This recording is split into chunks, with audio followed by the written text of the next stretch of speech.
ശാന്തമായ ഒരു ഗ്രാമത്തിൽ ഒരു പഴയ കളിപ്പാട്ടക്കടയ്ക്കുള്ളിൽ മുകളിലെ മേശപ്പുറത്ത് ഒരു ചെറിയ ചുവന്ന തീവണ്ടി ഉണ്ടായിരുന്നു. അതിന്റെ പേർ സൂമർ എന്ന്. പക്ഷേ ഇത് ഒരു സാധാരണ തീവണ്ടി അല്ല.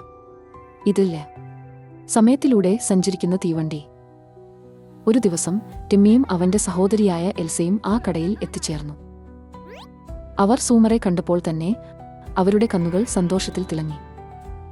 അപ്പോൾ കടക്കാരൻ പറഞ്ഞു, ടൈം വിസിൽ എന്നു പറഞ്ഞാൽ സൂമർ നിങ്ങളെ സമയത്തിലൂടെ യാത്ര ചെയ്യാൻ നയിക്കും. വീട് എത്തിയ ഉടൻ ടിമ്മി ആവേശത്തോടെ വിളിച്ചു, ടൈം വിസിൽ. സൂമർ തിളങ്ങി, ചക്രങ്ങൾ കറഞ്ഞു തുടങ്ങി. തീവണ്ടി കയറൂ സുഹൃത്തുക്കളെ. തീവണ്ടി സംസാരിക്കാൻ തുടങ്ങി.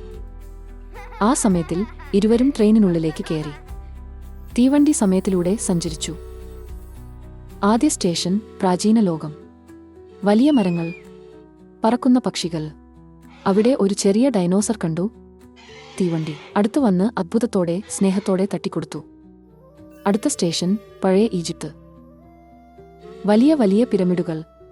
തീവണ്ടി മൃദുവായി നടന്നു. സൂര്യൻ പൊൻ സിംഹാസനങ്ങളിൽ പ്രകാശിച്ചു.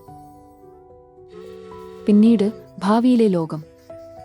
ആകാശത്ത് പറക്കുന്ന വാഹനങ്ങൾ അത്ഭുതപ്പെടുത്തി നിന്നു. റോബോട്ട് അധ്യാപകർ ബുദ്ധിപൂർവ്വം പാഠങ്ങൾ പഠിപ്പിച്ചു. ടിമ്മിയും എൽസയും സന്തോഷത്തിൽ നിന്നുപോയി. പിന്നീട് സൂമർ പറഞ്ഞു, ശരി കുഞ്ഞുങ്ങളെ, വീട് തിരിച്ചെത്താനുള്ള സമയം വന്നിട്ടുണ്ട്. അവർ വീണ്ടും തങ്ങളുടെ മുറിയിൽ തിരിച്ചെത്തിയിരുന്നു. ഇത് സത്യമാണോ? ടിമ്മി അല്പം പരിഭ്രമത്തോടെ ചോദിച്ചു.